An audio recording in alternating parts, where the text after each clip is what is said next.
If you're an indie record label and you're bleeding cash or you're suffering from a lack of cash flow, then there are a couple things that we can put in place immediately to turn this thing around pretty fast. I'm talking about like 30 days fast. Now, I know the economy is not great. People don't have a lot of money to spend, but what I'm talking about today will not cost you much. The problem is you're suffering from three factors in your operation, and that's clear messaging, quality product, and relevancy overall. And that's why you feel the pressure of the cash flow just draining out. We want to increase that cash flow. Now, if we don't fix what's going on right now, of course, the pressure will mount, and then ultimately the record label will go bust. But if we do fix it, we'll decrease the pressures that you're feeling financially, and then later on we'll add more good pressure so that the operation will continue to grow.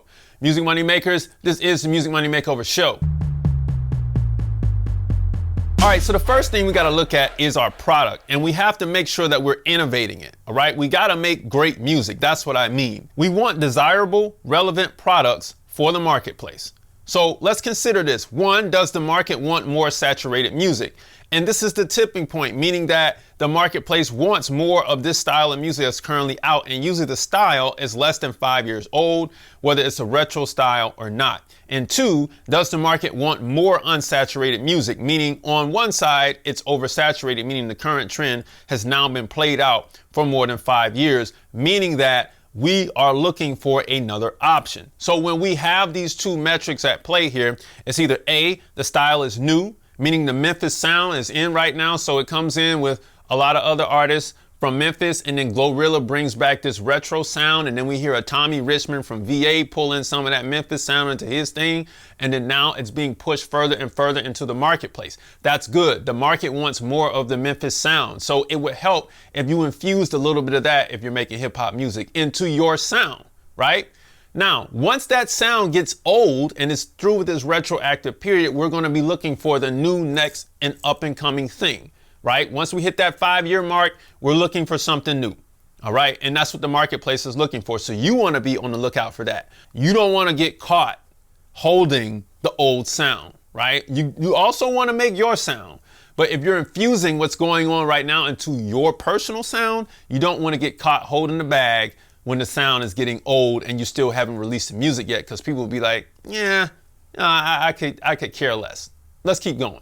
Next, we want to create some value. We haven't spent any money yet, but check this out. One, is the music helping the listener group overcome a common situation? Pause for a second. What I'm saying is there enough music in the clubs for people to dance to? Right? Meaning maybe from the 70s, 80s, 90s, and the early 2000s, we had records with groove in them so people could dance. And the club is really underserved with records that people can dance to. So serve them records that they can move to. You get what I'm saying? That's how we see, okay, people need to overcome a common situation. We need more records to move to. How do we get those more records, or how do we make records that are hot enough to make people move when the DJ's spinning, right? That's the goal. Are we overcoming a common situation? Let's check out the next one. Is it great for the current time? Meaning, do people want this right now?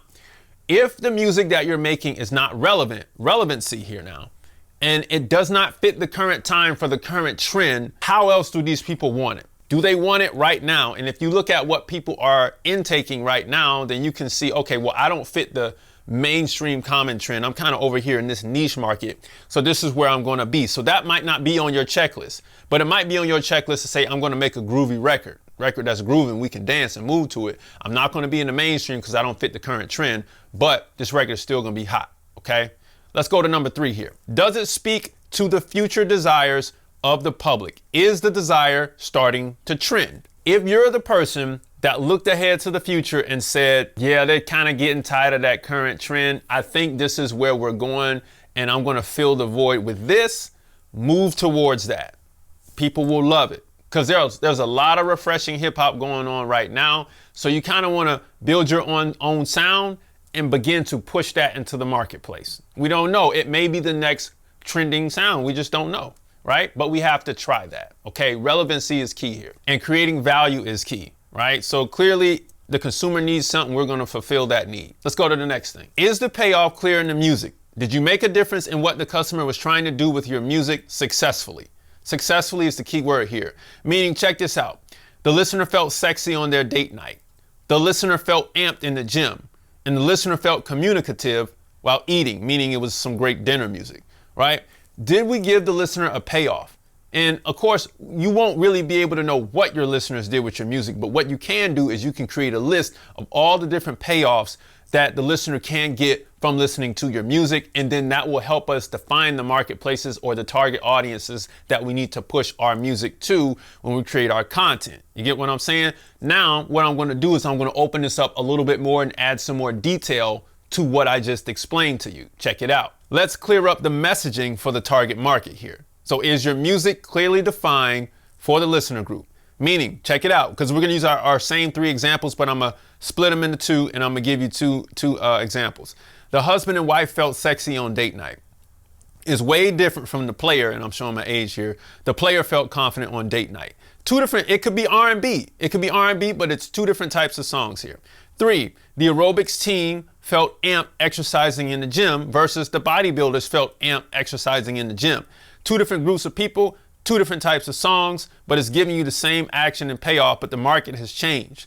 Then you got the barbecue connoisseur felt communicative while eating versus the wine connoisseur felt communicative while eating. Chances are this is going to be blues versus jazz in that particular situation.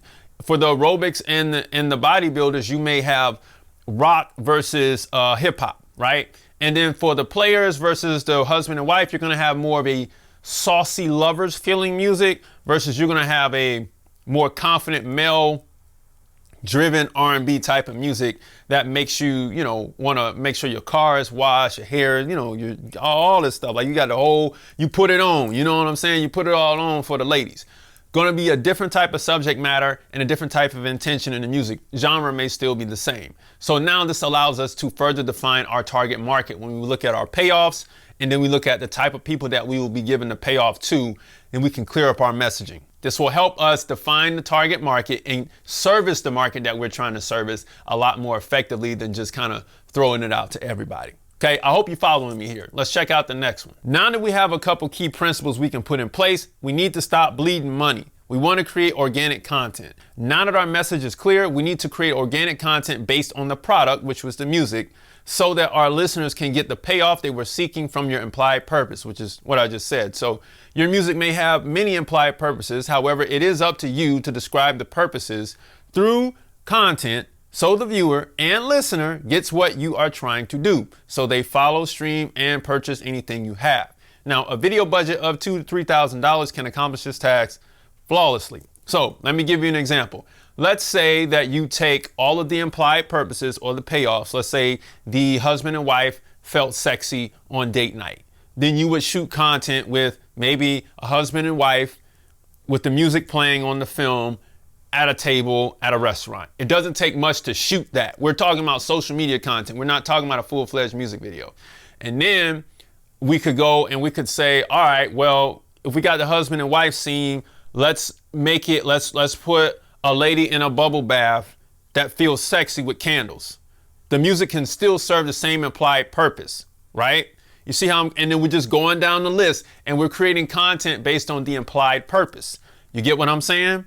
Now we got plenty of organic content. We take our $2,000 or $3,000 and we shoot the content based on that same song, different implied purpose, but around the same target market, and we're hitting all the markets that we think that our song can hit, and then we can touch all those people at one time. And we spent way less money than what I'm gonna get into in a minute. Let's go to the next one. Product placement. Place your music in every space possible for consumption. The consumer needs many chances to consume your music. On top of the placement, optimize it based on the platform features. Now, we have all of our implied purposes with the target audiences, but now we want to make sure that when we make the content, we adjust it for each platform. That means if there was a call to action, you want to adjust that call to action to TikTok versus Instagram versus YouTube Shorts, or versus long form content on YouTube versus Facebook, right? So you want to adjust your content to the platform so it seems more native. Now, this doesn't have to happen on every piece of content. Obviously, with music, we can let a lot of stuff slide. But I'm just letting you know you want to adjust your content when it's in the marketplace, which is the social media marketplace. Let's go to the next tip right here. Royalty collection. Most labels are not collecting their royalties properly when they involve publishing revenue streams. In many cases, it's all work and no payoff. And you must set up your royalty collection accounts to let the money fill up your buckets. I see this all the time. You put in all this work, you put in the money for promotion, you know what I'm saying? The record is delivered to all of these platforms and the money is being made, but it's not being collected. And you're looking like, well, how am I going to get more money? You got to go set up the collection accounts to get it. Now, I'm going to get into how you can do that in a minute, but I got more stuff to cover. Let's talk about direct to consumer. Because if you have built up enough desires with your customer that they feel they need more from you or your artist, then a direct to consumer option is necessary. A community or D2C store option must be implemented for fans to gain more experiences of you or your artist. This is the big money. Increase your email signups. Listen to this. Increase your email signups and cut the ad revenue by 3/4.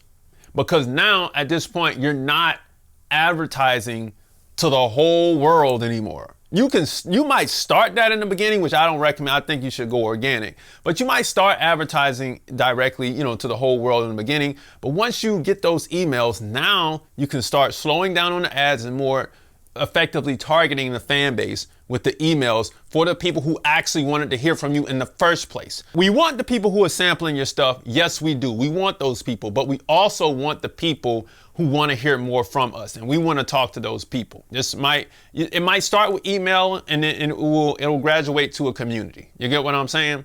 Let's keep going. Next, we want to cut operational spending that does not work. So if any expense needs to be cut that does not adhere to these processes, cut them. Stop the bleeding immediately. However, if you have to increase spending on tools that are needed to make the turnaround happen, do it. So what I mean by the tools that you need to spend money on is the tools that you're going to use to create leverage. If you're creating leverage with these tools, use them, buy them, because if it's going to get you out of the hole, it's worth going into a little more debt to get the tool to dig you back out of the hole versus trying to use the tools that you already have to not get you out of that hole fast enough. So you don't want to keep digging yourself deep. Dig yourself a little deeper, get the tool, get out of there. You see what I'm saying? But if there's stuff that you're paying for that's just totally unnecessary, get rid of it. Off top, just get rid of it. Stop the cash spending or the bleeding of the cash going out, and let's start the cash flow coming in. Now, I can already hear you going through all of this because you're saying, why can't I just run ads?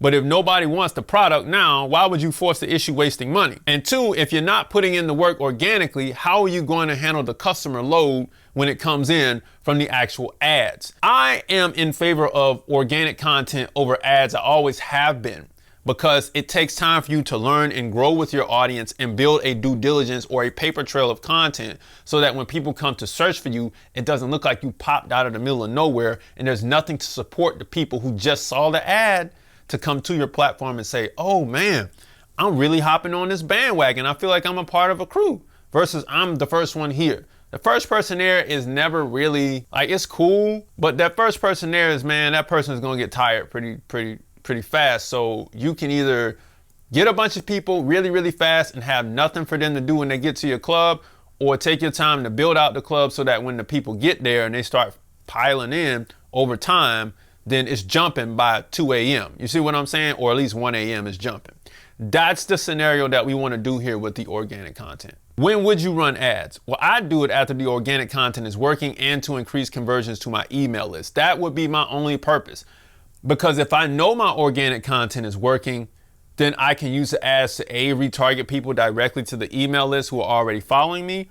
And then I can use the ads to direct people directly to the page so I can split the ad. You see what I'm saying? But again, the organic content is going to do a lot of damage if you stack it versus doing one piece with no foundation. Well, why would you convert them to emails? Because if the viewer wants to know more, they already know how to find you.